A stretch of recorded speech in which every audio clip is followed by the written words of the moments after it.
ஃபுல்லாக எடுக்கணும்.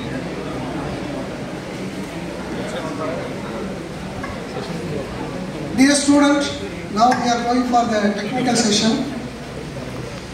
எல்லாரும் நல்லா கை தட்டுங்க. ஏன்னா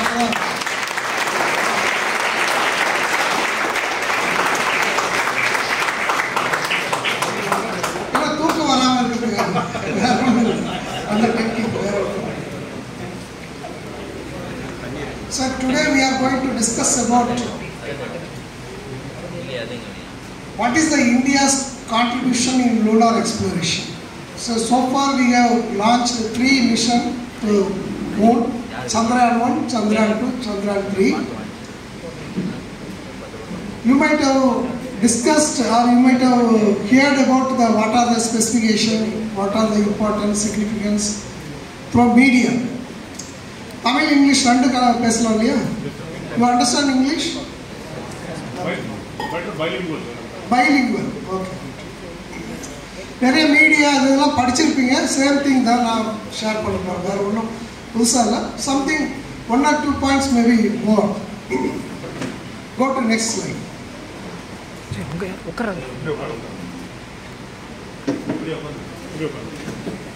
So planetary exploration means other than Earth, we have a terrestrial planets. 4 planets: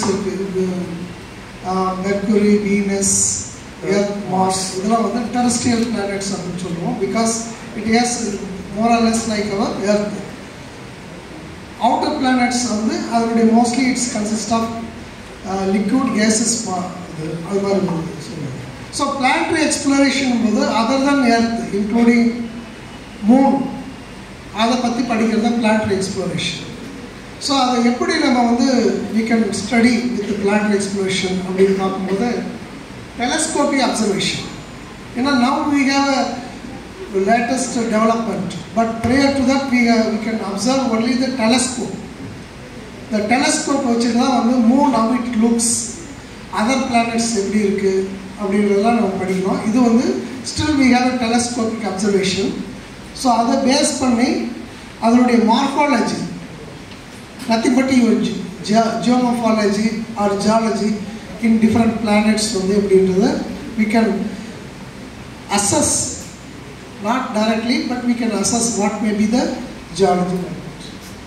Orbital remote sensing, like வந்து satellite வந்து நம்ம we can send the planets so that the satellite will revolve around the different planets or the like moon satellites. So we can study the remote sensing data. That is one aspect. Remote spectral data analysis. So you have the energy coming from the sun. It's in the form of electromagnetic spectrum. அது ஒரு light தான் வந்து நம்ம வந்து கண்ணால் பார்க்கக்கூடிய visible light. So இந்த எனர்ஜியை பேஸ் பண்ணி we can study the spectral, what is the reflectance on different planets. Other one we can study remote by observing the spectral studies, some spectral instrument on the terrestrial. Other one way. Then elemental mapping through payloads. So we are sending some satellites like Chandrayaan. In the orbiter we can fit some payloads. Equipments on the payloads are different equipments we can fit into the mission. So with that equipment we can collect the information through the telemetry. That data we can analyze. That is one way. Then directly you can send the rover and lander.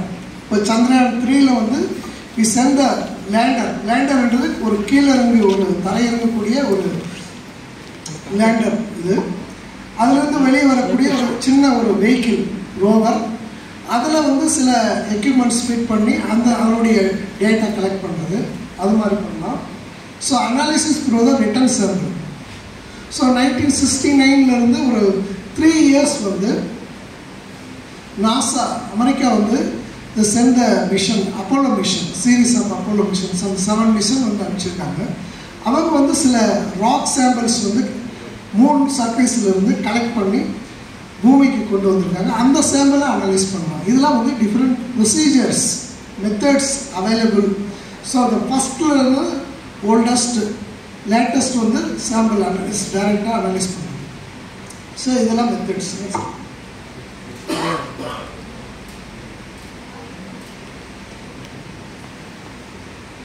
Why we are interested in the lunar science? இதை நீங்கள் படிச்சிருக்கலாம், அல்லது வந்து just refresh your mind. The physical properties of the moon என்னென்ன topography, gravity, magnetic field, radiation environment அதை வந்து புரிஞ்சுக்கணும். Then the bulk chemistry of the moon. இப்போ எர்த்தில் வந்து என்ன பல்க் கெமிஸ்ட்ரி இருக்குது, மூனில் எப்படி இருக்குது, lunar crust, lunar far side and near side. Near சைடுன்றது என்னென்னா நாம் கண்ணால் பார்க்கக்கூடிய ஒரு பகுதி.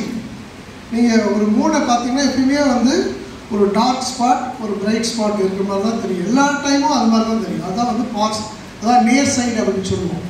ஏன்னா அதனுடைய எர்த்தோட ரொட்டேஷனும் மூனோட ரொட்டேஷன் ஆகும்போது always that near side facing towards the earth. Far சைடுன்னு just opposite side, it's a more brighter side. அதை நம்ம பெரும்பாலும் கண்ணில் பார்க்கறது கிடையாது. ஸோ அதனுடைய ஜியாலஜி எப்படி இருக்குன்னு அண்டர்ஸ்டாண்ட் பண்ணிக்கணும். அப்புறம் வந்து ஸ்பெஷல் இன்ட்ரெஸ்ட். இப்போது சந்திரன் 3 வந்து என்ன அதனுடைய ஸ்பெஷாலிட்டி என்ன யாராவது சொல்ல முடியுமா? landing at the south pole. So many people they are interested for south pole. Why it's south pole? There is a Atkinson basin in south pole. It's near about 7 to 8 kilometer deep impact crater. South pole வந்து ஒரு விண்கல் விழுந்து மிக அதிக ஆழமுள்ள ஒரு பள்ளம். அதாவது நம்ம ஏறக்குறைய வந்து இமாலயா ஹைட் இருக்கு இல்லையா, அந்த அளவுக்கு பள்ளமான பகுதி சவுத் போலில் இருக்கக்கூடிய தென்துருவம். ஸோ அந்த தென்துருவத்தை ஆராய்ச்சி செய்வதில் எல்லோரும் வந்து ரொம்ப முனைப்பாக இருக்காங்க. ஏன்னா அங்கே வந்து அதனுடைய இம்பேக்ட்னால சில பல்வேறு தகவல்கள் வந்து நமக்கு கிடைக்கக்கூடிய வாய்ப்புகள் இருக்குது அப்படின்னு சொல்லி. Then nature of magma ocean and lunar interior. So here we have the volcanoes, different tectonic activities going on. What is there in the lunar surface? மூணில் எப்படி இருக்குது அப்படின்றலாம் படிக்க வேண்டிய ஒரு சூழ்நிலை. நெக்ஸ்ட்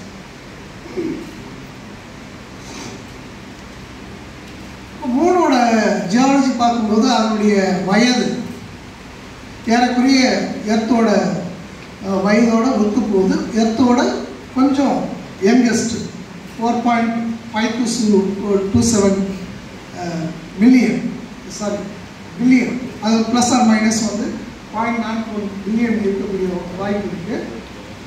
அதாவது சோலார் சிஸ்டம் உருவானதுக்கு அப்புறம் ஒரு 30 to 50 மில்லியன் வருடங்களுக்கு அப்புறம் உருவானதாக கருதப்படுது. நெக்ஸ்ட்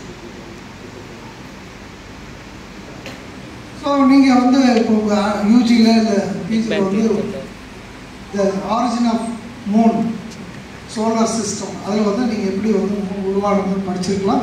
டிஃப்ரெண்ட் பிளானட்ஸ் எப்படி உருவானதுன்னு படிச்சிருக்கலாம். Several geophysicists, geologists propose several theories the origin of moon. One of the accepted theories the Gaint impact theory. Earth ஏற்கனவே உருவாயிடுச்சு. It has formed a solid form after the accretion of material. உருவான பிறகு ஒரு பெரிய மீட்டரைட் வந்து எர்த்தோட மேற்பரப்பில் impact பண்ணி அதுலேருந்து உடைந்து போன பகுதிகள் அந்த துகள்கள் வந்து ஒன்று சேர்ந்து அது ஒரு உருவானது தான். அது because of the centre of கிராவிட்டியில் வந்து அது உருவானதுனால தான் அது வந்து மூன் அப்படின்னு சொல்கிறோம். Next again we can see that the evolution of lunar surface. நம்ம எர்த்தில் நீங்கள் படிச்சிருக்கீங்க, இந்த மெட்ராலஜியில் படிச்சிருக்கீங்க, டிஃபரன்ஷியேஷன் அப்படின்றது கான்செப்ட் படிச்சிருக்கீங்க. Same principal they are applying. So here you can see that like a rainfall shown is a bombardment of meteorites. Here moon always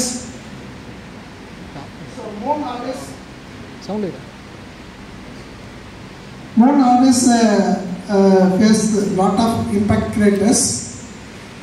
So here you can see that the heavy material are settled down like mafic ferromagnesium minerals like pyroxene, olivine in the below the crystal portion. So the top portion always the light material like silica and aluminium. So mainly composed of plagioclase minerals. So there also you have simultaneously the volcanic activities like in the earth, basaltic volcanism also going on. So there are two processes. One is the differentiation process, simultaneous volcanism, and the meteoritic impact. That's what the three processes the predicted on the evolution of the moon. So here also you have the differentiation process, the light mineral plagioclase, then followed by olivine and pyroxene. So this entire thing they used to call the lunar magnetic ocean. So they compared with the Earth surface, but the major difference is Earth still earthquake is going on, volcanic activity is going on, but the meteoritic impact is now almost nil. Here and there is some impact is there. But in the lunar surface concern, it's now it's stable and compared to Earth. So the seismically Earth is active, still earthquake, volcanic activity is going on. Whereas in the moon, these activities are nil, or some activities are going on. So that's why whatever the formation, landform evolved some 3.5 million years before on the surface of the moon, it's still preserved. Earth keep on changing. நிறைய உருமாறுதல் நடந்துகிட்டே இருக்கு. அதாவது metamorphic activities நடந்துகிட்டே இருக்கு. ஆனால் மூணை பொறுத்த வரைக்கும் அது அந்த ஆக்டிவிட்டிஸ் மிக மிக குறைவு அப்படின்னு சொல்கிறேன். நெக்ஸ்ட் இப்போ மூணு ப்ராடாக எடுத்துக்கிட்டால் ரெண்டு வகையான பாறைகள் அப்படின்னு சொல்கிறேன். One is mare basalt. Nearly 70% of the area is covered by basaltic terrain. What the dark portion you are observing is a basaltic terrain, mainly composed of pyroxene mineral, plagioclase, olivine and ilmenite. Another 83% is island, the bright portion. Most of the near far side portion is covered by this island region. 83% is mainly composed of the anorthosite rock, pyrone anorthosite. That means iron content is more. Then Karif rocks, magnesium-rich rocks like laurite, tractolite, duolite. So these are the mafic content of rocks also there in the island region. Here Karif means potassium, rare earth elements and phosphate. So these are the major rock types. So far they inferred or from the written sample they identified on the surface of the moon. Next one. So now as far as the moon mission is concerned, there are different types of mission. Either orbiter, that means the சுற்றுக்கலம் like Chandrayaan, அவங்க போயிட்டு அதனுடைய சுற்றுப்பாதையில் இருந்துட்டு map பண்ணுறது. Flyby. Flybyனா அப்படின்னா ஒரு visit, ஒரு tour போயிட்டு வர மாதிரி, மூணுக்கு போயிட்டு உடனே திரும்புறது, ஒரு ஃபோட்டோ எடுத்துகிட்டு திரும்புறது, அது மாதிரி விஷயம். ரோவர், இப்போ சந்திரயான் 3ல் என்ன ஆகுது, ரோவர் லேண்ட் ஆகுது, அங்கே இது பண்ணுறோம் lander. Impact prove.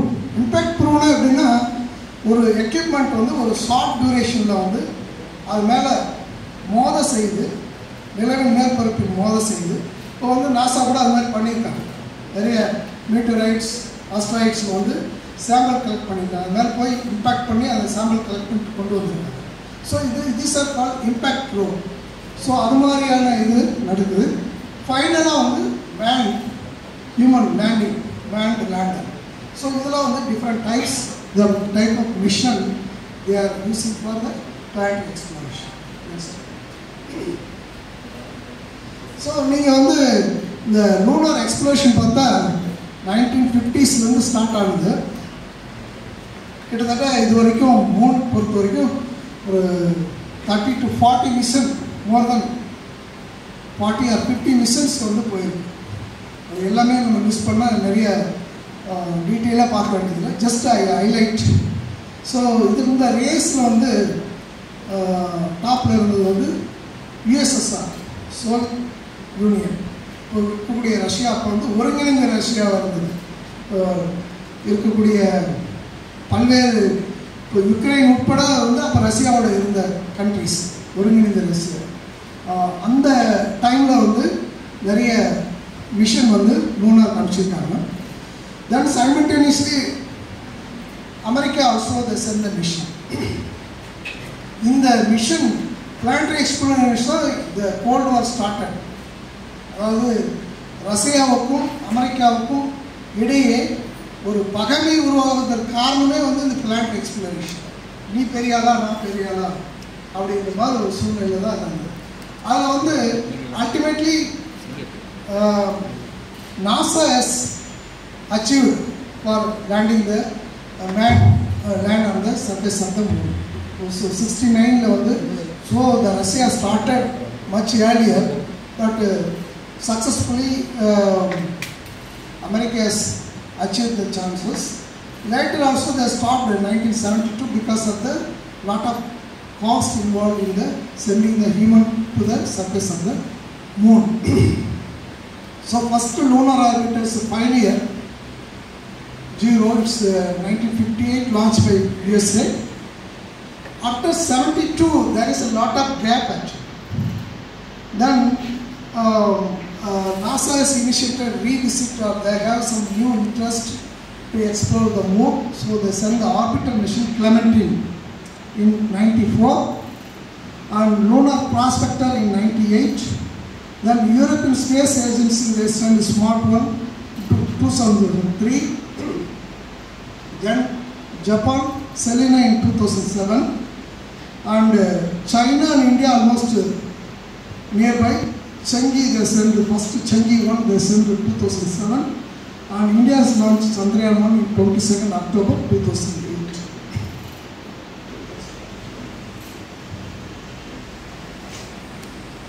So if you look into this Chandrayaan 1, the cost is at that time this is the cheapest mission ever sent by lunar, by all over India, all over the world. If you compare, this is the cheapest budget they spent for the sending the mission to the moon. 386 crores rupees. 22nd October 2008 we have started.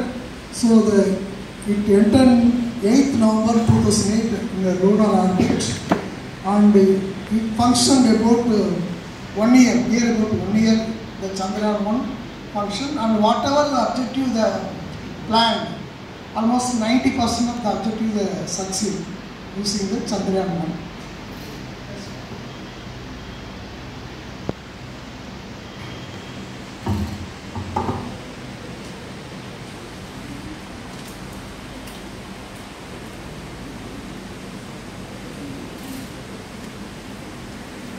After launching the Chandrayaan 1, India has become one of the elite group, 6th country. USA, Russia, European Union, Japan and China, and India is the 6th in the lunar exploration program. Next one. So what is the objective, main objective of Chandrayaan 1 mission? Main objective is mineralogical, chemical and photogeological mapping. So we have to study what is the minerals, chemistry and landforms on the surface of the moon. Elemental mapping, some specific elemental mapping, and mapping the surface with the help of that visible near infrared range about 100 meter resolution. Then first time to map the three-dimensional view about the lunar surface with the help of terrain mapping camera. Then also they want to know that what is the volatile elements. That means on the atmosphere or near surface, what if anything is because of the evaporation, some elements can evaporate and concentrate near the surface. So what are the surface? So that they want to measure. Through that measurement, they can understood overall some idea what is the atmospheric and lithospheric interaction is going on. So for that also, these are some major objectives. Okay, next one. Also, Chandrayaan is the first mission in the world carry more number of payloads. None other than Chandrayaan 1, because earlier we have many countries involved. The first time we have sent near 11 payloads. 11 payloads, that means payload means equipments. It carries 11 equipments. Nearly 50% is indigenous. இந்தியாவில் இருக்கக்கூடிய இஸ்ரோவுடைய ஆய்வுக்கூடங்களில் தயாரிக்கப்பட்ட equipments. சில equipments வந்து கொலாபரேஷனில் உருவாக்குனாங்க. சில equipment வந்து announcement opportunity, அதாவது ஒரு சில வாய்ப்புகளை வந்து ஃபாரின் கண்ட்ரிஸ் கொடுத்து அதை வந்து உருவாக்கணும் கண்ட்ரி. ஸோ அதில் பார்த்தீங்கன்னா இதுதான் வேரியஸ் எலக்ட்ரோ மேக்னெட்டிக் ஸ்பெக்ட்ரம். ஒவ்வொரு ஸ்பெக்ட்ரத்தில் என்னென்ன பேலோட்ஸ் இருக்குது அப்படிங்கிறத பார்க்கலாம். இதில் பார்த்தீங்கன்னா இது ரேடியோ வேவ்ஸ், மினிசார், இன்ஃப்ராரெட் ரீஜனில் விசிபிள் லைட்டில் almost 6 payloads. X-ray there is 1 payload, gamma rays, then you have this another payload, SARA and radon. These are some of the payloads.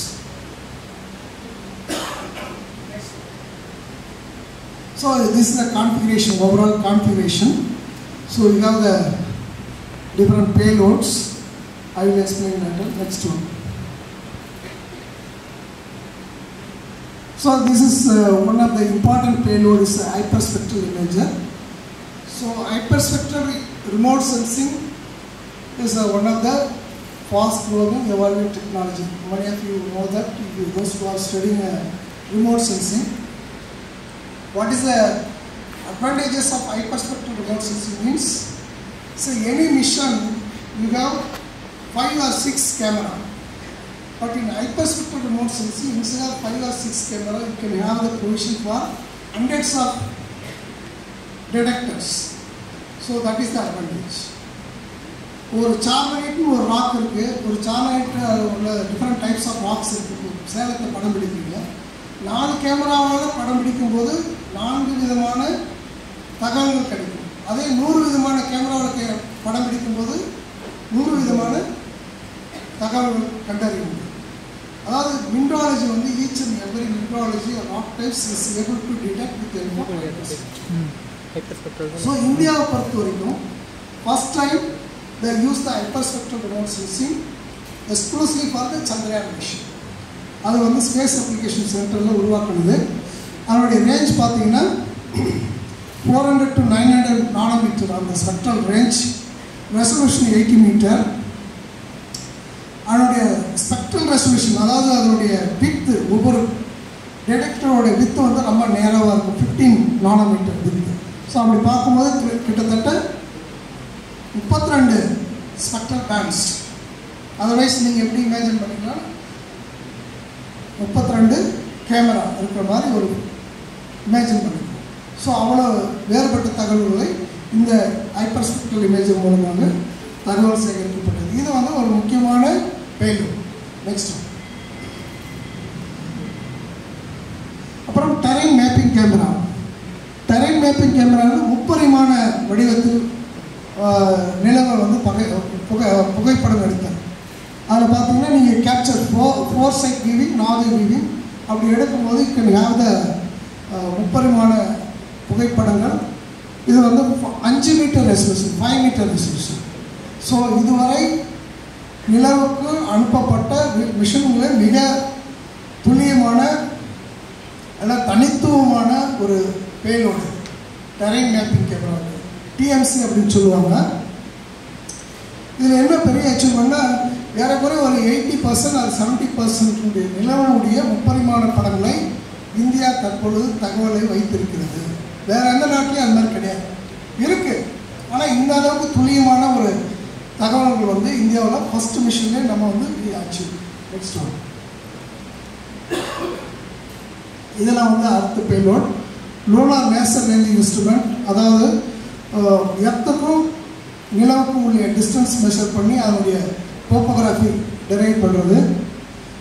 High energy X ray payload, moon impact load, அதை பற்றி நான் அப்புறம் தகவல் சொல்கிறேன்.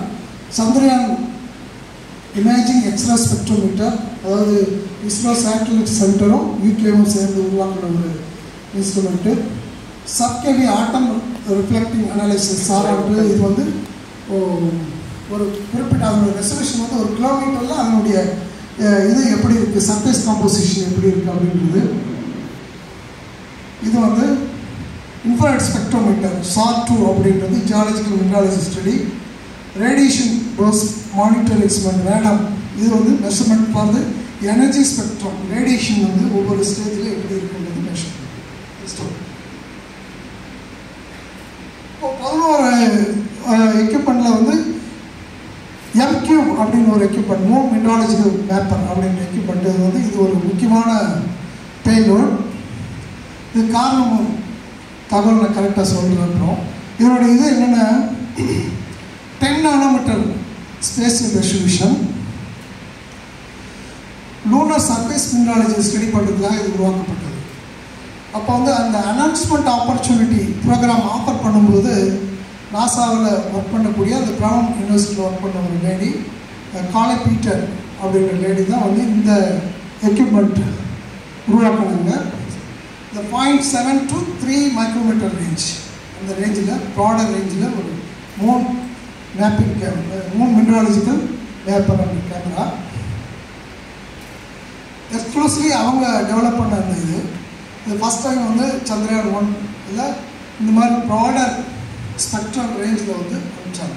So அதனுடைய major achievement என்னென்னா இந்த இன்ஸ்ட்ருமெண்ட்டை வச்சு தான் வந்து மூணில் வாட்டர் இருக்குது அப்படின்றது கண்டுபிடிச்சாங்க. இதுதான் ஃபஸ்ட்டு வந்து இந்த டார்கெட். ஸோ அந்த அம்மா அவங்க இந்தியாவுக்கு 4 தடவை வந்திருக்கு. I had also opportunity to meet her. அங்கே யூஎஸ்ஏ போயிருக்கும்போது நான் அவங்க மீட் பண்ணக்கூடிய ஒரு வாய்ப்பு கிடைச்சிது ஒரு லூனார் கான்ஃபரன்ஸில். அவங்க ஜியாலஜிஸ்ட், அது புரிஞ்சுக்கிட்டு அவங்க ரொம்ப நாளாக ஒர்க் பண்ணிகிட்டு இருக்காங்க. அதில் வந்து CS offer this one. Next one. So what is the Chandrayaan 1 achievement? Chandrayaan 1ல் வந்து என்னென்ன நோக்கங்கள், அறிவியல் நோக்கங்கள் அவங்க டிஃபைன் பண்ணாங்களோ அது எல்லாமே அச்சீவ் பண்ணிட்டாங்க ஏறக்குறைய. So India's first successful mission to the moon, discover water on the moon, new mineral spinel identify பண்ணியிருக்காங்க. ஸ்பீனல் ஒரு மினரல் நீங்கள் எல்லாம் கேள்விப்பட்டிருக்கேன், மெக்னீஷியம் அலுமினியம் ஆக்சைடு. ஸோ அந்த மினரல் வந்து ஏற்கனவே ஒரு அசஸ்மெண்ட் தான் பண்ணியிருக்காங்க. But here the clear cut spectral எவிடன்ஸோட அந்த மினரல் வந்து த டிஃபரன்ஷியேட்டட். சில லொக்கேஷனில் வந்து ஸ்பீனல் இது வந்து ஒரு புதிய கண்டுபிடிப்புன்னு கூட சொல்லலாம். 3D mapping for the moon surface with very high resolution, 5 meter resolution. Accurate 30 பரிமாண படங்கள் வந்து நிலவுக்கு நம்ம வச்சுருக்கோம். So this data is extensively used for mineralogical, chemical and photogeology. இப்போ சந்திரயான் டேட்டா எடுத்துக்கிட்டிங்கன்னா மற்ற நாசாவில் அனுப்பிய மிஷன், கிளமெண்டின் மிஷன், அந்த மிஷனில் இருக்கக்கூடிய தரவுகளை வந்து எந்த அளவுக்கு ஆய்வு செஞ்சுருக்கிறாங்களோ அதை விட கூடுதலாக சந்திரயான் 1 டேட்டா வந்து அனலைஸ் பண்ணியிருக்காங்க. ஏறக்குறைய 50% of the data foreigners use, particularly this TMC and M cube data. இன்னும் அந்த டேட்டா வந்து அவைலபிள், நிறைய பேர் அதை யூட்டிலைஸ் பண்ணியிருக்காங்க. வாட் எவர் த டேட்டா இதை compare with m cube data. So இது வந்து இந்தியாவுக்கு வந்து மிகப்பெரிய அச்சீவ்மெண்ட். ஏற்கனவே வந்து நிலவில் வாட்டர் இருக்குன்றது வந்து ஒரு அனுமானங்கள் தான் இருந்தது. ஆனால் வந்து அந்த அனுமானங்களை வந்து உடைத்தெறிந்து இல்லை நிலவில் வாட்டர் மாலிகுல்ஸ் இருக்குது, இந்த இடத்துல இவ்வளோ குறைவாக இருக்குது, இந்த இடத்துல அதிகமாக இருக்குன்றது மட்டும் இல்லை, எந்த இடத்துல எந்த அளவுக்கு இருக்கும் அப்படின்ற ஒரு புகைப்படங்களே உருவாக்குனது வந்து இந்த எம்கியூப் டேட்டா. ஸோ அதுதான் மேஜர் வச்சு. Next one. இதில் வந்து ஒரு பேலோடை பற்றி நிறைய பேர் டிஸ்கஸ் பண்ணலை, நிறைய பேர் அந்த மீடியாவிலும் வரல. ஸோ அந்த பேலோடு தான் வந்து மூன் இம்பேக்ட் ப்ரோப். ஏன்னா இது வந்து பேசும்போது மயில்சாமி அண்ணாதுரை அவர்கிட்ட டிஸ்கஸ் பண்ணும்போது அவர் பர்சனலாக பேசும்போது அவர் ஷேர் பண்ணது. அதாவது இந்த ப்ராஜெக்டை பற்றி அவர் வந்து நம்ம former president doctor APJ Abdul Kalam அவர் கூட டிஸ்கஸ் பண்ணுறாங்க. ஸோ இப்போ என்னோடய விஷன் வந்து இவ்வளோதான் இருக்கும், இன்னொரு சைட்டோட விஷன் இன்னும் நல்லா இருக்கும். ஆனால் டாக்டர் ஏபிஜே அப்துல் கலாம் உங்களுக்கு தெரியும், அவரோட விஷனை வந்து நம்ம கம்பேரே பண்ண முடியாது. ஏன்னா அவர் வந்து எல்லாமே வந்து அவரோட விஷன் வந்து நம்ம நம்ம விஷனோட கம்பேர் பண்ணுவோம், வேறு லெவலில் இருக்கும். ஸோ அதை டிஸ்கஸ் பண்ணும்போது ப்ராஜெக்ட் டைரக்டர் வந்து, ஏன்னா இது வந்து ஜெய்ப்பூரில் இந்த இன்ஃபர்மேஷன் அவர் என்கிட்ட ஷேர் பண்ணாங்க. அவர் கான்ஃபரன்ஸ் போயிருக்கும்போது டாக்டர் மயில்சாமி அண்ணாதுரை அவருக்கு அப்போ தான் வந்து ஒரு அவார்ட் கொடுத்தாங்க இந்த ப்ராஜெக்ட் டைரக்டருக்காக. அவங்க வந்து இன்டர்நேஷ்னல் லூனார் கான்ஃபரன்ஸில். அப்போ அவர்கிட்ட இந்த ப்ராஜெக்ட் பற்றி டிஸ்கஸ் பண்ணும்போது அவர் சொன்னாராம், ரைட்டு நீங்கள் வந்து ஆர்பிட்டர் அனுப்புகிறீங்க, குறைந்த செலவில் வந்து அனுப்புகிறீங்க, இவ்வளோ இன்ஸ்ட்ருமெண்ட் அனுப்புகிறீங்க, இது எல்லாரும் ஏற்கனவே பண்ணி தான் இருக்காங்க. ரஷ்யா பண்ணியிருக்காங்க, யூரோப்பியன் ஸ்பேஸ் ஏஜென்சி பண்ணியிருக்காங்க, அமெரிக்கா பண்ணியிருக்காங்க, நீங்கள் என்ன பண்ண போகிறீங்க தனித்துவமா அப்படின்னு கேட்டுருக்காரு. இப்போ இவங்களுக்கு என்ன சொல்கிறது தெரில. இல்லை சார், நம்ம ஒவ்வொரு ஸ்டெப் பை ஸ்டெப்பாக தானே போகணும், இப்படி போனால் தானே பண்ண முடியும் அப்படின்னு. நீங்கள் ஸ்டெப் பை ஸ்டெப்பாக போங்க, but what is something different from other country அப்படின்னு சொல்லும்போது அந்த மூன் இம்பேக்ட் ப்ரோப் அப்படின்றத வந்தது. நம்ம நினச்சிட்டு இருக்கோம் இந்த 2023 வந்து இந்தியா வந்து மூனோட சர்ஃபேஸை கால் பதித்தது அப்படின்னு சொல்கிறோம். ஆனால் வந்து 2008 வந்து மூன் இம்பேக்ட் ப்ரோப்னால மூனை வந்து இந்தியா வந்து டச் பண்ணிடுச்சு. அது நிறைய சயின்டிஸ்ட்டு நிறைய சயின்ஸ் வேர்ல்டுக்கு தெரியாது. ஏன்னா இந்த மூன் இம்பேக்ட் ப்ரோபனுடைய லைஃபே வந்து just less than ½ an hour. இந்த ஐடியா கொடுத்தது வந்து டாக்டர் ஏபிஜே அப்துல் கலாம். அதாவது இந்த ஆர்பிட்டர் வந்து 3 ரீச் ஆனோடனே அபவுட் 100 கிலோமீட்டர் ஆர்பிட் இருக்கும்போது இந்த லேண்டர் இந்த மூன் இம்பேக்ட் ப்ரோப் வந்து டிட்டாச் ஆகும் about 100 kilometre orbit. So it travel from 100 kilometre to on the terrain of the moon. Travel பண்ணும்போது it has some payloads instrument. It measures what is the chemistry on the atmosphere, what is the velocity, what is the vibration, many things is measured. அப்படி measure பண்ணும்போது தான் அந்த டைம்லேயே வந்து water molecules இருக்குது,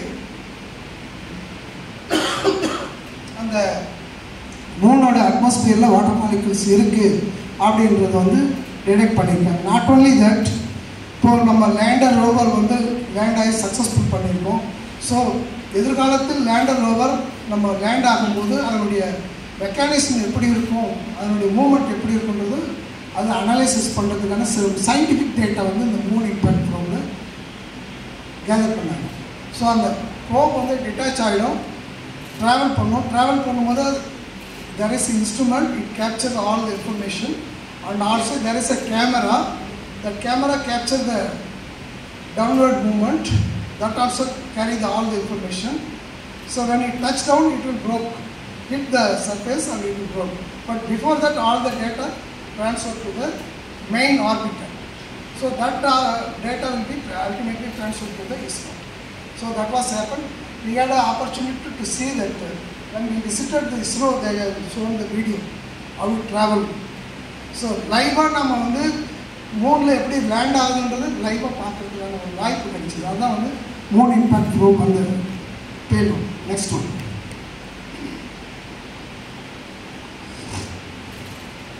இப்போது மூனை பற்றி சந்திரயான் 1 பார்த்தோம்.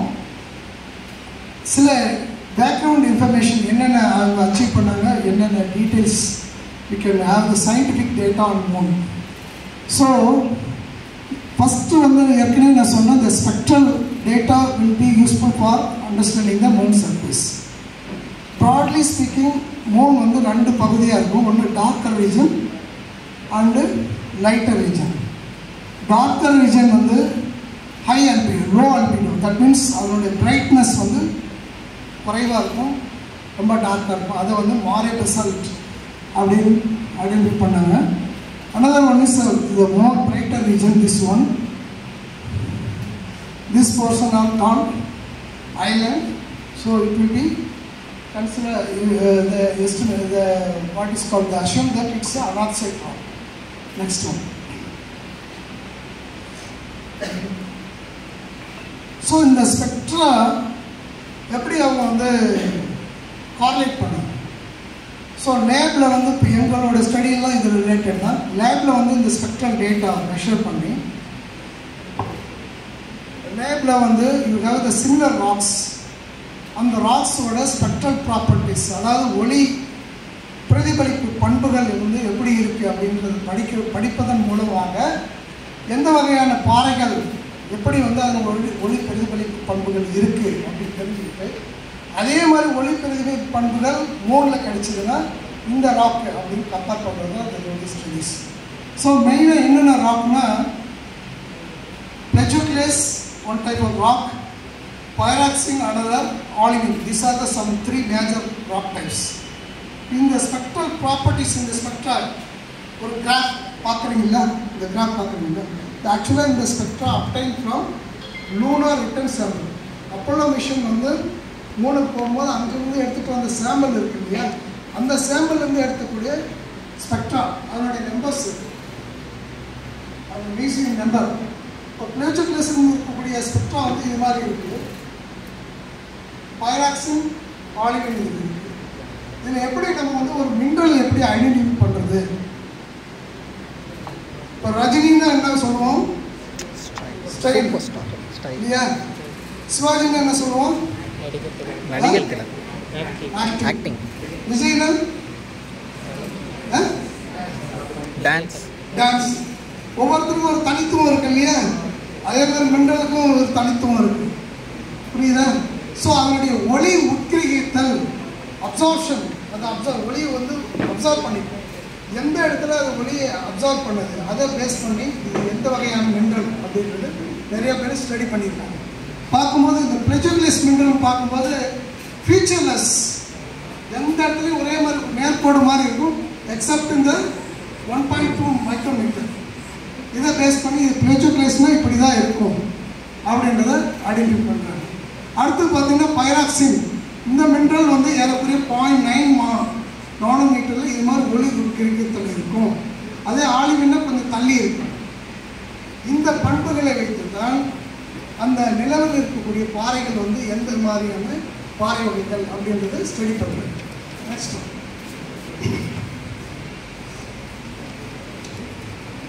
ஃபார் எக்ஸாம்பிள் பசால்ட்னா வந்து சில தனித்துவமான அப்சார்ப்ஷன், அல்ட்ரா வயலட் ரேஸில் நியர் இன்ஃப்ராரெட் விசிபிள் ரேடில் இருக்கும். அது பசால்ட்னுடைய மெயினாக கண்ட்ரோல் பண்ணுறது அதில் இருக்கக்கூடிய ஃபெரஸ் எலிமெண்ட்.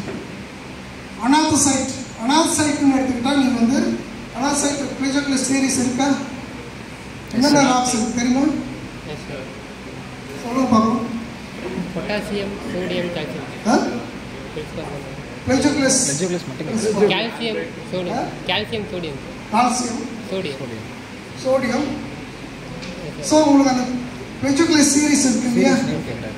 ஸோ அந்த இருக்கக்கூடிய மெயினாக இருக்கக்கூடிய கால்சியம் வேரியேஷன் வந்து அதனுடைய கண்டென்ட் அதை இன்ஃப்ளூயன்ஸ் பண்ணும். நோரைட் எலக்ட்ரோலைட் இருக்கும்போது அதில் மெயினாக வந்து என்னென்ன மினரல் ஆலிவின், பைராக்சின், அதில் இருக்கக்கூடிய மேஃபிக், ultramafic minerals, Magnus, மேஃபிக், ferrous minerals, அதோட எலிமெண்ட்ஸ், அதனுடைய கான்சன்ட்ரேஷன் கண்ட்ரோல் பண்ணும். ஸோ இதை பேஸ் பண்ணி தான் நம்ம வந்து லூனார் ராக்ஸ் வந்து ஐடென்டிஃபை பண்ணியிருக்கோம்.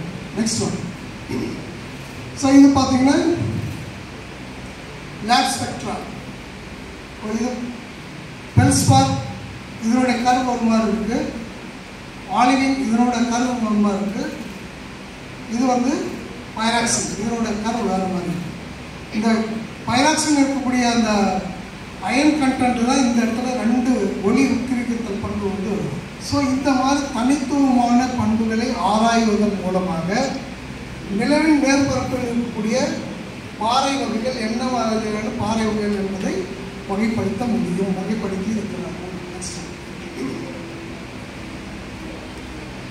இது வந்து நாங்கள் ஸ்டடி பண்ணது இங்கே அனார்த்தசைட், நம்ம சித்தமோண்டி அனார்த்தசைட் எடுத்துட்டு அதனுடைய ஒளி உட்கிரகித்தல், ஒளி பிரதிபலிப்பு பண்புகளை ஆராய்வதன் மூலமாக சித்தமொழியில் இருக்கக்கூடிய அனாதிசைட்டும்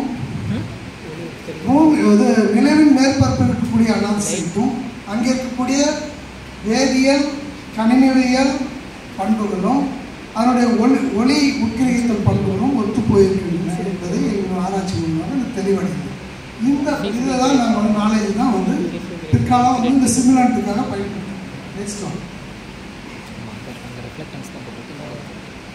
இது வந்து சந்திரயான் 1 டேட்டா, மூன் டேட்டா எடுத்தது. இங்கே பார்த்தீங்கன்னா இந்த பியூர் பிளஸ் கிரேட்டர் அப்படின்ற ஒரு கிரேட்டரில் எடுத்திருக்காங்க. வெவ்வேறு பாறை வகைகள் வெவ்வேறு வகையான ஒளி பிரதிபலிப்பு தன்மைகளை கொண்டிருக்கிறது.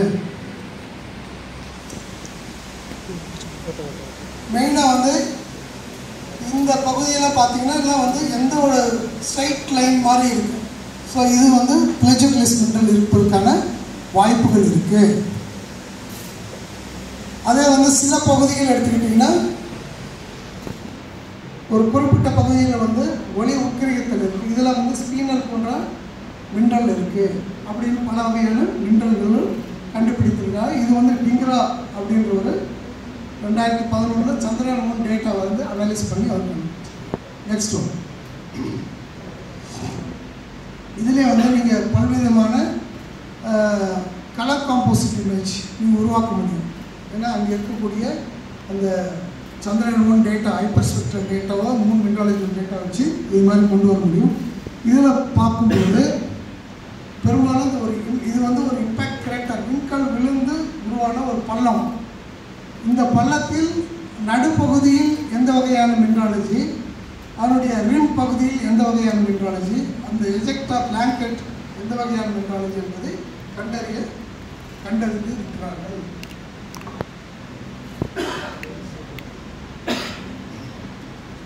So here வந்து this is the spectra again Chandrayaan 1 data. We have spinel different spectra, chromatic another spectra. So this will help you to identify the different minerals on the surface of the moon. Next one. Again you have different type of craters.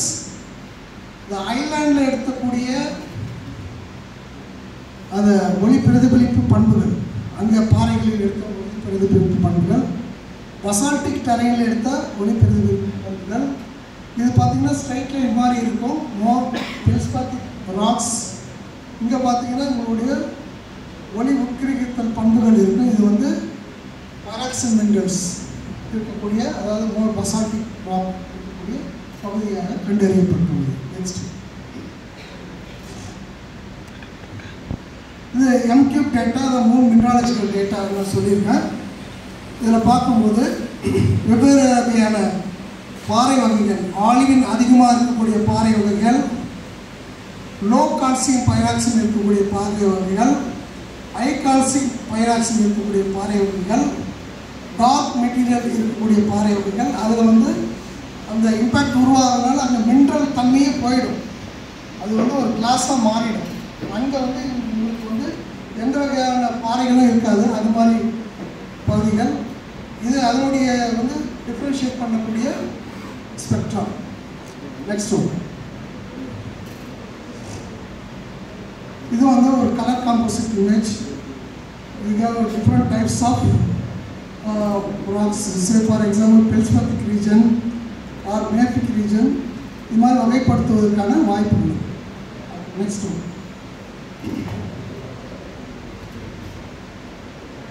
இது another basin, மஸ்குவானிஸ் basin. அங்கே வந்து ஒரு anomalous ரீஜனில் வந்து எந்த வகையான வித்தியாசமான பாறை வகைகள் அப்படின்றது கண்டறிவதற்காக தான் எம்கியூப் டேட்டா பயன்படுத்தியிருக்காங்க. நெக்ஸ்ட் ஒன், இது வந்து ஓவராலாக எல்லா நிலவின் மேற்பரப்பிற்கான ஒரு கனிமம், பர்டிகுலர் கனிமத்தினுடைய படம். இது வந்து ஆக்சுவலாக நம்ம சந்திரயான் 1 டேட்டா கிடையாது, கிளமெண்டின் டேட்டா. பூமியை கம்பேர் பண்ணும்போது லூனார் சர்ஃபேஸில் வந்து ஃபெரஸ், அதாவது இரும்பு தாது வந்து கொஞ்சம் அதிகமாக இருக்குது, ஏறக்குறைய 21%. ஸோ இங்கே பார்த்தீங்கன்னா இந்த ரெட் கலராக இருக்கிறது தான் மேக்ஸிமம் பர்சன்டேஜ் ஆஃப் எலிமெண்டல், அதாவது அயன் கண்டென்ட் அதிகம். அடுத்த இது பார்த்தீங்கன்னா அதே மாதிரி டைட்டேனியம் ஆக்சைடு. டைட்டேனியம் ஆக்சைடு வந்து நம்ம எர்த்து கம்பேர் பண்ணும்போது நிலவில் வந்து அதிகமாக இருக்குது. ஸோ அதனுடைய புகைப்படம் இந்த ரெட் போர்ஷன் இருக்கும்போது நியர் அபவுட் 9.5% 8%. டைட்டேனியம் ஆக்சைடு வந்து ஒரு இம்பார்ட்டன்ட் எலிமெண்ட்ஸாக இப்போ கன்சிடர் பண்ணுறாங்க நிலவில். காரணம் என்னென்னா நிலவில் எது மிஸ்ஸிங் ஆகுது, நிலவில் என்ன மிஸ் ஆகுது தெரியுமா?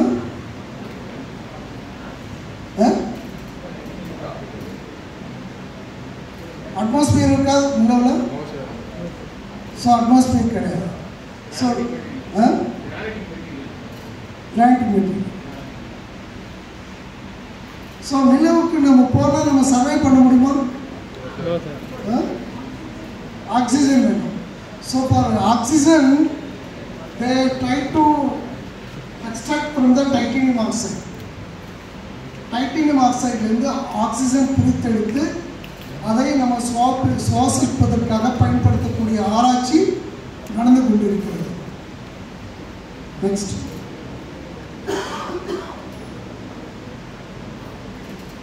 நிலவில் வந்து டைட்டேனியம் அயன், அடுத்து அதிகமாக இருக்கக்கூடியது அலுமினியம். எர்த்து கம்பேர் பண்ணும்போது இன்னும் அதிகமாகவே இருக்குது, 32% மேக்ஸிமம். நெக்ஸ்ட், இது நிறைய நேச்சரில் பப்ளிஷ் ஆகுது. ஒரு இம்பார்ட்டண்டான மேப் சந்திரயான் 1 உருவாக்கப்பட்ட, சந்திரயான் 1 இருக்கக்கூடிய டேட்டாவால் உருவாக்கப்பட்ட இந்த இது நீங்கள் இங்கே பார்த்தீங்கன்னா ப்ளூ இந்த ரீஜன், ஷயான் இந்த பிங்க் ரீஜன், இதெல்லாம் வந்து வாட்டர் மாலிக்யூல்ஸ் அதிகமாக இருக்கக்கூடிய பகுதி. இந்த மேப், இந்த குளோப், அதாவது லூனார் குளோப் மேப் உருவாக்கப்பட்டது with help of Chandrayaan 1 encrypt data. So இந்த வெவ்வேறு பகுதியில் எந்த அளவுக்கு வந்து உங்களுக்கு வந்து நீரின் அளவு இருக்கிறது, அதனுடைய கான்சன்ட்ரேஷன். இப்போ இந்த கிரீன் போர்ஷன் இதெல்லாம் நீர் கிடையாது, ரெட் லேயர் கிரீன் போர்ஷனில் தேர் இஸ் நோ. இது எப்படி உருவாக்குனாங்கன்னா இந்த ஸ்பெக்ட்ரல் டேட்டா ஏறக்குறைய இந்த 3000 மைக்ரோமீட்டர் அந்த ரேஞ்சில் வந்து அந்த ஒளி உட்கரித்தல் பண்பு வந்து அந்த நீருக்கு இருக்குது. அதை பேஸ் பண்ணி தான் இந்த படம் உருவாக்கப்பட்டது. நெக்ஸ்ட், இது மித்தாலஜி எப்படி வந்து அந்த ஒவ்வொரு இம்பேக்ட் கிரேட்டரில் வெவ்வேறு இடத்துல எப்படி உருவாகுது, வெவ்வேறு ராக் டைப்ஸ் எப்படி இருக்குன்றது படம். நெக்ஸ்ட் ஒன், இது வந்து ஒரு தற்போது உருவான, அதாவது யங்கர் கிரேட்டர்ஸ், ஓல்டர் கிரேட்டர்ஸ், அதனுடைய உருமாறிய கிரேட்டர்ஸ் அல்லது ஃப்ரெஷ்ஷாக இருக்கக்கூடிய கிரேட்டர்ஸ், அதை வந்து எப்படி படம் பிடித்தது இந்த டேட்டா வச்சு அது பண்ண டேட்டா. நெக்ஸ்ட் ஒன், இதான் நம்ம டெரைன் மேப்பிங் கேமரா எவ்வளோ கிளியராக இருக்குது பாருங்க. அந்த கிரேட்டர்ஸ் வெவ்வேறு சன் ஆங்கிள் எடுக்கக்கூடிய இந்த கிரேட்டர்ஸ்னுடைய இது டிஎம் சந்திரயான் 1 டேட்டா. இப்போ அபவுட் 200 கிலோமீட்டர் ஹைட்லேருந்து அந்த எடுத்த ஒரு புகைப்படம். அதோடைய கிளாரிட்டி எப்படி இருக்கு பாருங்கள், அந்த பள்ளம் கிளியராக நமக்கு தெரியுது. நெக்ஸ்ட் ஒன், இப்போ நிலவில் வந்து லேண்ட்ஸ்லைடு இருக்கா, அங்கே வந்து என்ன ப்ராசஸ் இருக்குது, வெதரிங் ப்ராசஸ் எப்படி இருக்குது அப்படிங்கிறது ஸ்டடி பண்ணுது. இது நம்ம எம்ஜிஆரில் இருக்கக்கூடிய செந்தில் அவர் வந்திருக்காரு, வந்திருந்தார் நினைக்கிறேன். அவர் செஞ்ச ஆராய்ச்சி அதில் வந்து அந்த ஸ்பேஷியல் டேட்டா எடுத்துகிட்டு டிஃப்ரெண்ட் டேட்டில் எடுத்துகிட்டு அங்கே வந்து லேண்ட்ஸ்லைடு இருக்கக்கூடிய இதுக்கு சாத்தியக்கூறுகள் இருக்கா அல்லது வந்து பூமி பிளவுகள் பால்ஸ் இருக்கா அப்படின்றது ஸ்டடி பண்ணுது. இது Chandrayaan 1 data analysis. Next one, இது அங்கே அதுதான் உங்களுக்கு வந்து எப்படி இந்த லேண்ட்ஸ்லைட்ஸ் உருவாகுது, அப்புறம் கான்சன்ட்ரிக் ஃபால்ட் எப்படி உருவாகுது அந்த டேட்டா. நெக்ஸ்ட் ஒன், அவரே ஒன்று என்ன ஸ்டடி பண்ணியிருக்காங்கன்னா கன்லிஸ், பிகாஸ் உங்களுக்கு வந்து அங்கே compared to Earth, you don't have the tectonic activities or you have the fluid activities or aeolian activities in an airless body. So what is the other phenomena which control that process, lunar surface process?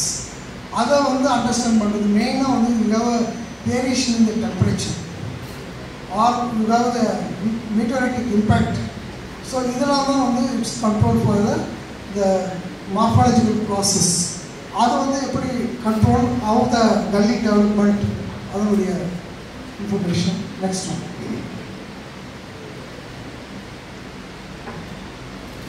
There is one study from Space Application Center, the ARIA is done.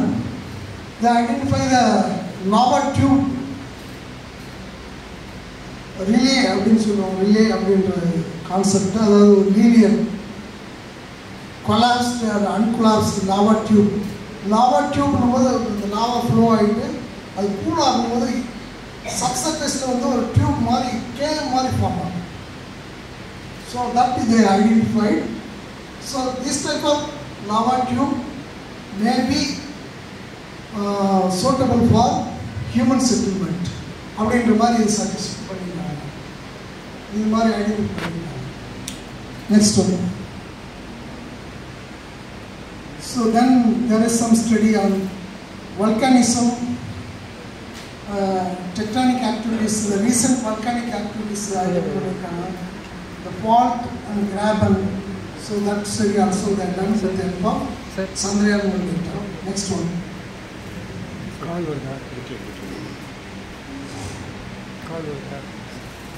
So far what we have seen is Chandrayaan-1 data we have seen. Now we can go through Chandrayaan-2.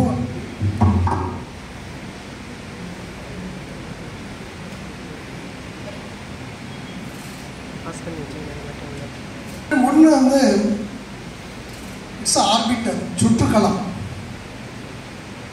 சந்திரன் 2 வந்து என்னன்னா 3 பகுதிகளை கொண்டது. Orbiter, lander and rover.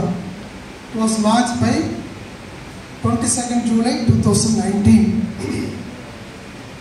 இந்த mission என்னன்னா first plan பண்ணது வந்து first mission in the world plan to land soft landing on the south pole. அப்படி தான் ஒரிஜினலாக பிளான் பண்ணது. அனதர் என்னென்னா இண்டிஜினஸ் டெக்னாலஜி, இந்தியாவில் உருவாக்கப்பட்ட டெக்னாலஜி. 14 பேலோட்ஸ். Chandrayaan-1 வந்து 11 14 பேலோட்ஸ். And budget வந்து almost 3 times 978 crore. Next one. Objective பார்த்தீங்கன்னா இது வந்து 978.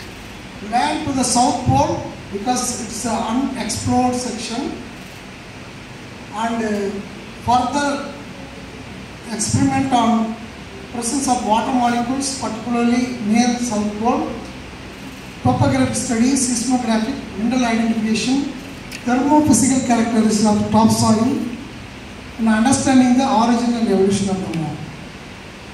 Chandrayaan-2க்கு என்ன ஒரு நோக்கம், அறிவியல் நோக்கம் இருந்ததோ அதே நோக்கம் தான் வந்து Chandrayaan-3க்கு நம்ம வச்சுருக்கோம்.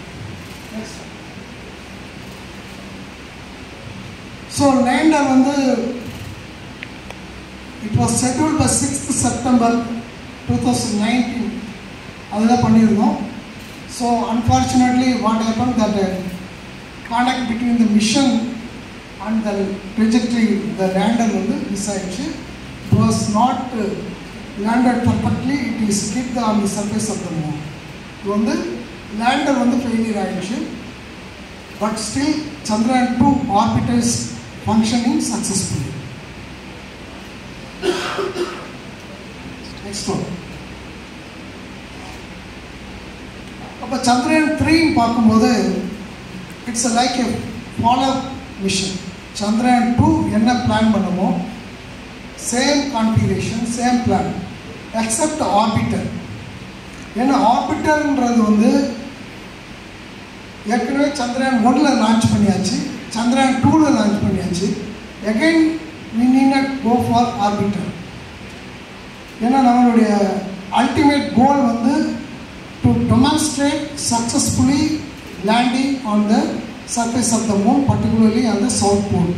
அதான் வந்து அவங்களுடைய மிஷனோட objective. So it was launched by July 14, 2023. It's a two component. One is a propulsion module, another one is lander module. So the propulsion module, it carry the lander module up to 100 kilometer orbiter. At 100 kilometer orbiter, the lander module will be detached with the propulsion module. So total time travel is 41 days. So Chandrayaan 3 lander successfully land soft landing on the 23rd August 2023. The mission life is 1 lunar day. அதாவது 1 lunar day என்றது வந்து நம்ம எர்த்தில் வந்து 14 days. எப்படி lunar டேன்னா சூரிய உதயம் வந்து இன்னைக்கு உதயம்னா ஆஃப்டர் 14 நாட்கள் வரைக்கும் அந்த சூரிய உதயம் அப்படியே இருந்துகிட்டே இருக்கு. 14 நாட்கள் முடிந்த பிறகு சூரிய மறைவு. இது வந்து நம்ம எர்த்தோட கம்பேர் பண்ணும்போது ஸோ 14 நாட்கள் வந்து வெளிச்சமாக இருக்கும், அடுத்த 14 நாட்கள் வந்து இருட்டாக இருக்கும். So 1 lunar days is equal to 14 earth day. Next. So இதனுடைய நோக்கம் என்ன? Chandrayaan 2 ஃபெயிலியர் ஆயிடுச்சு. It's not fully failure, orbiter is successfully running. Chandrayaan 1 we have done lot of achievements, scientific achievement, including the first time we identified the presence of water on the moon. So Chandrayaan 3 என்ன அப்படின்னா 2ல என்ன அப்ஜெக்டிவோ அது almost same objective. நம்ம வந்து இந்த உலகத்துக்கு வந்து India வந்து சக்ஸஸ்ஃபுல்லாக நிலவில் கால் பதிக்க முடியும் அப்படின்னு வந்து டெமான்ஸ்ட்ரேட் பண்ணுது. Soft landing, observing and demonstrating rovers driving capabilities. Land ஆன பிறகு இந்த ரோவர் வந்து லேண்டர்லேருந்து வெளியே வந்து மூவ் ஆகி அந்த சயின்டிஃபிக் மெஷர்மெண்ட் எடுக்கணும். ஸோ அதை வந்து டெமான்ஸ்ட்ரேட் பண்ணோம். Institute to scientific measurement, there is some equipment அந்த லேண்டர் ரோவர், அந்த எக்யூப்மெண்ட் இருந்துட்டு எந்த இடத்துல தரை இறங்குதோ அந்த இடத்தையும் அந்த இடத்தை சுற்றியும் இருக்கக்கூடிய அங்கே இருக்கக்கூடிய நிக்கோலித் அந்த மண்ணில் வந்து ஆய்வுகளை மேற்கொள்ளுது. இதுதான் வந்து objective, Chandrayaan 3 objective. So 100% it achieve this objective. Chandrayaan 3ல என்னென்ன அப்ஜெக்டிவ் பிளான் பண்ணாலும் அதை அச்சீவ் பண்ணிட்டேன். Next one. ஸோ இதில் வந்து லேண்டிங் சைட் பார்த்தீங்கன்னா சிம்பிளியஸ், மெசினஸ் அண்ட் பெகுலஸ் இந்த 3 கிரேட்டர்ஸ்க்கு இடைப்பட்ட ஒரு பகுதி அப்ராக்சிமேட்லி வந்து 68 to 70 degree south, 31 to 30 degree eastern coordinates. இந்த பகுதியில் தான் வந்து இறங்கணும் பிளான் பண்ணது. Chandrayaan 2 also it's planned the same location. இந்த லொக்கேஷனில் தான் வந்து விக்ரம் லேண்டர் வந்து Chandrayaan 2 வந்து கிராஷ் ஆகி ஃபெயிலியர் ஆனது. Chandrayaan 2 லேண்டிங் சைட் வந்து இங்கே Chandrayaan 2 இந்த ரெண்டும் ப்ரப்போஸ் பண்ணாங்க, ரிசர்வ் சைட் அந்த 2 சைட். ஆல்மோஸ்ட் லூனா அதனுடைய landing site is very near Chandrayaan 2. So Luna 25 Russia has planned. They launched very late, but they want to reach one day before our Chandrayaan 2 launching. But they failed actually. So ultimately we successfully done soft landing on 23rd August at 6 o'clock, evening 6 o'clock, 6:03 we have launched successfully at this location. Next one. So இது மாதிரி ஒரு மெதுவாக தரையிறங்கக்கூடிய ஒரு இதை வெற்றிகரமாக நடத்திய country வந்து India is the 4th country. இதுக்கு முன்னே யாராவது பண்ணியிருந்தாங்கன்னா USR, China. India is 4th country. In fact it's the first country successfully launch இந்த சவுத் போல், நியர் சவுத் போலில் வந்து யார் லான்ச் பண்ணி அது சவுத் போலில் ஏன் வந்து அது மாதிரி லான்ச் பண்ணுறது, அது நம்ம ஏன் அது வந்து ஒரு செலிப்ரேட் பண்ணுறோன்னா it's very difficult. First time வந்து including USA USSR nobody successful soft landing, எல்லாமே ஃபெயிலியர் தான் ஆயிருக்கு. பட் அது சவுத் போல்னும் போது உங்களுடைய அதனுடைய what is called visibility from the telecommunication to south pole, it's very difficult. You cannot directly control the landing and also the distance. When you are signal கொடுத்தீங்க, it takes 30 minutes 40 minutes, by the time it will go down. So on the telecommunication problem, visibility, many things are there, and also there is a chances for lot of hazards. You have lot of craters, though it's an island region, it's a lot of craters. So இதெல்லாம் வந்து நம்ம risky area. But யாரும் அந்த இடத்துக்கு போகாது.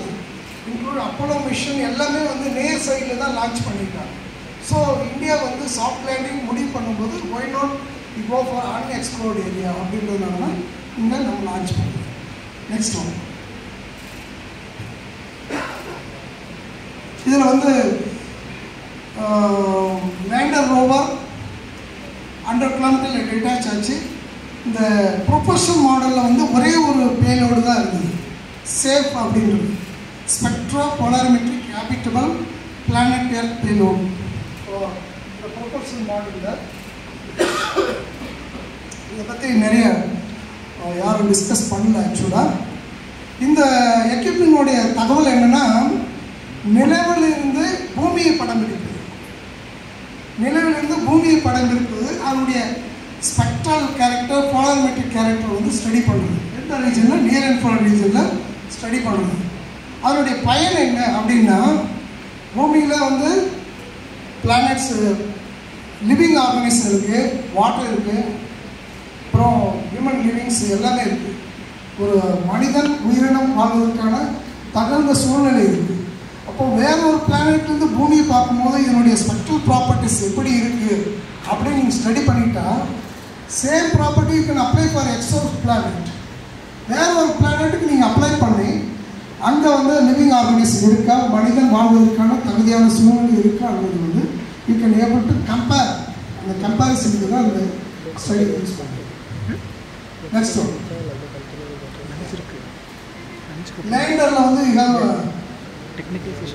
4 modules. One is just a thermophysical properties. அது ஒரு சின்ன ஒரு ட்ரில் மாதிரி இருக்குது. ட்ரில் பண்ணி அபவுட் 1 feet ஆழத்துக்கு அதனுடைய டெம்பரேச்சர் எப்படி வேரியேஷன் வந்து ஸ்டடி பண்ணுறது. இல்சான்றது வந்து சீஸ்மிக் ஆக்டிவிட்டி, ஏதாவது எர்த்குவேக் ஆக்டிவிட்டிஸ் இருக்கான்னு பார்க்குறது. அப்கோர்ஸ் இது வந்து அந்த 14 days மைனர் இது அப்சர்வ் பண்ணியிருக்காங்க. இதுவும் வந்து டேட்டா நல்ல டேட்டா கலெக்ட் பண்ணியிருக்காங்க. ரெகுலர் ஃப்ளோ பண்ணுறது பிளாஸ்மா டென்சிட்டி. பிளாஸ்மா டென்சிட்டினா இப்போ இது எலிமெண்டல் வந்து எவாப்ரேட் ஆகி அந்த அட்மாஸ்பியரில் ஒரு லேயர் ஃபார்ம் ஆகிருக்கும். அதனுடைய டென்சிட்டி எந்த அளவுக்கு இருக்குது அப்படிங்கிறது மெஷர் பண்ணுறது. தென் லேசர் ரெட்ரோ ரிஃப்ளெக்டர், இது வந்து அந்த லேண்டரோட லொக்கேஷனுக்கும் எர்த்துக்கும் ஒரு டிஸ்டன்ஸ் மெஷர் பண்ணுது. ஏன்னா அந்த அக்யூரேட் டிஸ்டன்ஸ் இருந்தால் தான் உங்களுக்கு லேண்டிங் எல்லா இதுக்குமே வந்து யூஸ் ஆகும். ஸோ அது மாதிரி ஒரு instrument. Next one, so first time இந்த லேண்டரில் வந்து வேறு எந்த லேண்டர்லேயும் இல்லாத அளவுக்கு இந்த டெக்னாலஜி வந்து இம்ப்ரூவ் பண்ணியிருக்காங்க. அவர் ப்ரோக்ராம் டைரக்டர் பேர் என்ன? வீரமுத்து, விழுப்புரத்தில். அவர் வந்து அந்த வைப்ரேஷன், விஷன் வைப்ரேஷன் வந்து ஸ்பெஷலிஸ்ட்டு. ஸோ அவருடைய நாலேஜு ப்ளஸ் ஆர்டிஃபிஷியல் இன்டெலிஜென்ஸ் நிறைய யூஸ் பண்ணியிருக்காங்க. ஸோ இது எல்லாமே வந்து மேக்ஸிமம் டெக்னாலஜி யூட்டிலைஸ் பண்ணதுனால தான் வந்து சக்ஸஸ்ஃபுல் லேண்டிங். இப்போ அந்த லேண்டரில் என்ன இருக்குன்னா, ஒரு அல்டிமீட்டர், எந்த உயரத்தில் நம்ம பறந்துட்டுருக்கோம் அப்படிங்கிற இன்ஃபர்மேஷன், என்ன வெலாசிட்டி, எவ்வளோ வேகத்தில் போயிட்டுருக்கோம், ஆக்சிலரோமீட்டர், என்ன வைப்ரேஷனில் போயிட்டுருக்கு, எந்த வைப்ரேஷனில் போயிட்டுருக்கு. தென் ப்ரொபல்சன் சிஸ்டம், அந்த லேண்டர்லேயே லான்ச்சிங் பண்ணும்போது அந்த ஃபயர் ஆகி அது லான்ச் ஆகும் இல்லையா, அது மாதிரி ஒரு சின்ன micro propulsion system. Navigation guidance and control first time, அதாவது தனக்குத்தானே வந்து அந்த இடத்த பார்த்துட்டு இந்த இடம் கரெக்டாக இருக்கா இல்லையான்னு பார்த்துட்டு அந்த navigation system.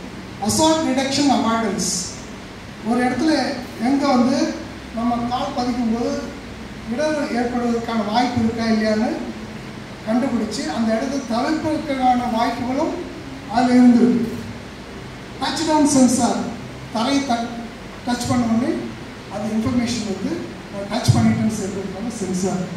Landing mechanism. In fact இந்த ஹசார்ட் டிடெக்ஷன் வந்து எத்தனை பேர் நீங்கள் வந்து லேண்டிங் பார்த்தீங்கன்னு தெரியல. லேண்டிங் பார்க்கும்போது வந்து இங்கே ஒரு வார்னிங் ஒரு தடவை கொடுத்தது லேண்டர். நான் என்ன ஃபுல்லாக லைவ் பார்க்கும்போது ஒரு கரெக்டாக கிரேட்டர் பக்கம் போகுது, அந்த வார்னிங் வருது இந்த ஹசார்ட் அப்படின்ட்டு.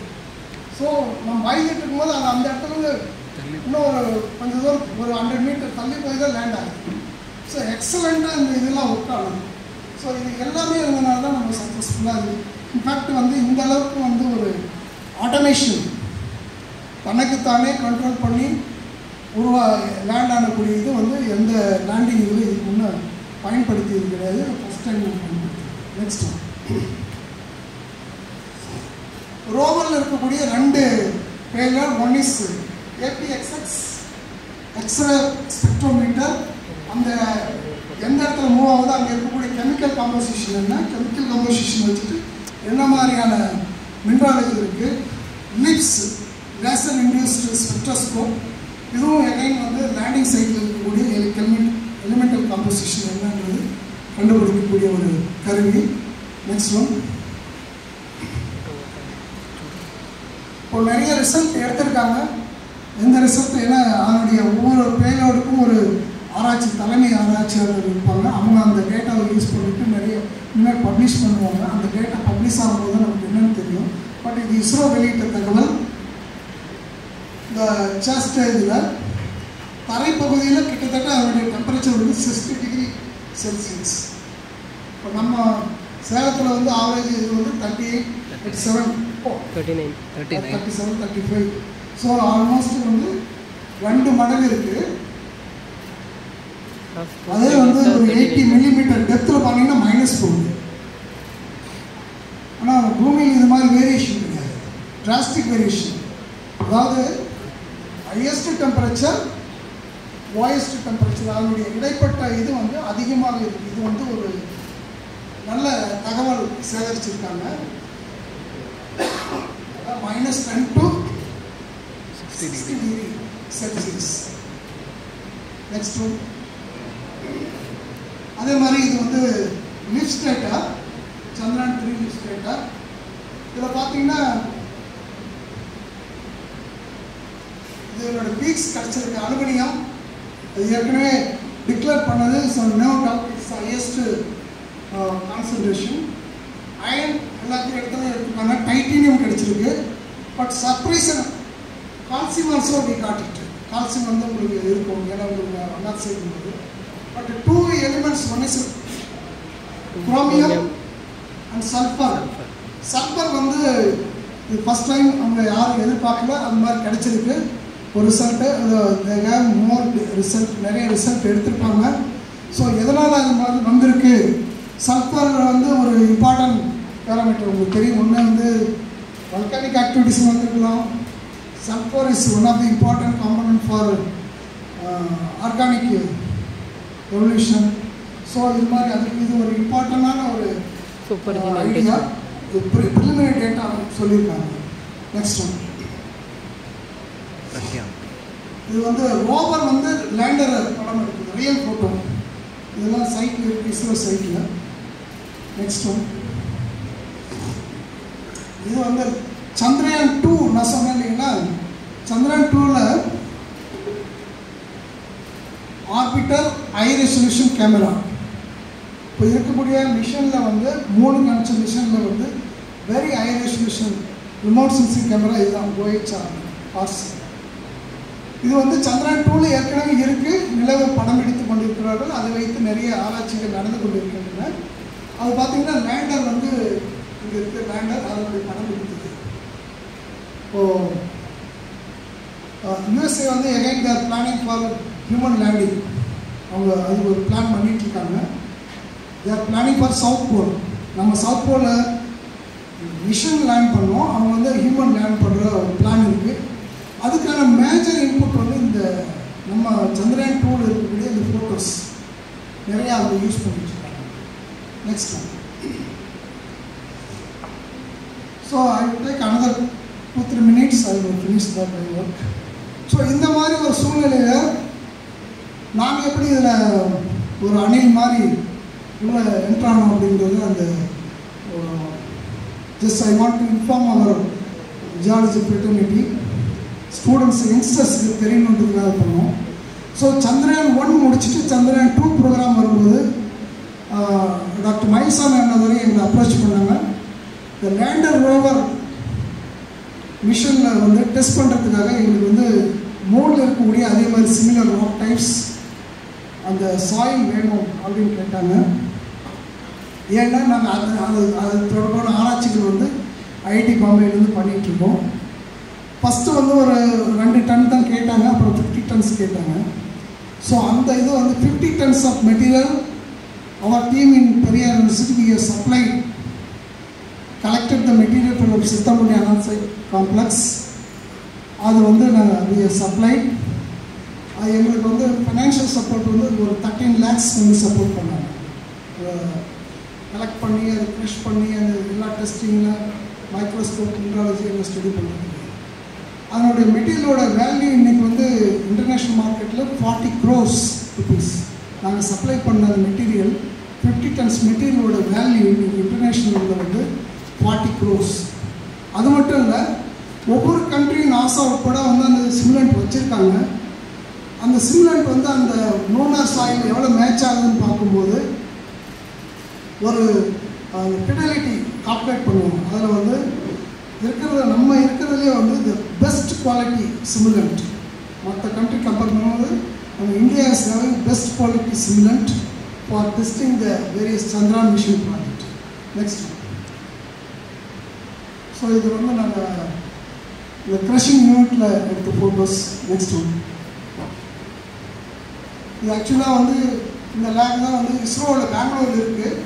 இந்த லேண்டர் அந்த கிராவிட்டி வந்து லெஸ்ஸாக இருக்கிறதுனால இது மாதிரி ஒரு பலூனில் கட்டி அதை டெஸ்ட் பண்ணுவாங்க. அதோடைய மொபிலிட்டி எப்படி இருக்குன்றது அந்த probes. Next one. So this the rover, these are the soil, similar soil. Next one. இதில் வந்து ISRO telemetry tracking command network இந்த பயனூர்ன்ற இடத்துல தான் இருக்குது. நாங்கள் போகும்போது அந்த ஃபோட்டோ ஒன்று எடுத்தோம். So this the tracking unit establish for Chandrayaan 1 by ISRO. It's a largest, maybe second or third available in the world. So we have largest 32-meter diameter, largest tracking unit. It established for Chandrayaan 1, but it tracking now Chandrayaan 2, 3, Mars, Mangalyaan mission also tracking. In future also, this the unit will be tracking. Next one. So yesterday there was an announcement. Somebody might have, but our ISRO chairman is announced. Actually, this is much earlier. Chandrayaan 4 they are planning already. As a plan actually, Chandrayaan plan 4 is like a return mission. It's a sample return mission. Send the mission, collect the rocks, and coming to the Earth surface. So that is the return mission. Maybe almost near to the South Pole. We may have the collaboration with Japan, JAXA, planning 28. It has 4 modules: transfer module, lander module, ascenter module, and re-entry module. That means it has re-entry to the Earth surface after carrying the material. So this is the planning in Chandrayaan 4. Next one.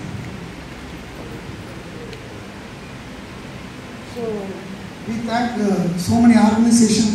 Someday we are involved or helped us in this work, particularly lunar simulant work, soil simulant work. Next one. Thank you.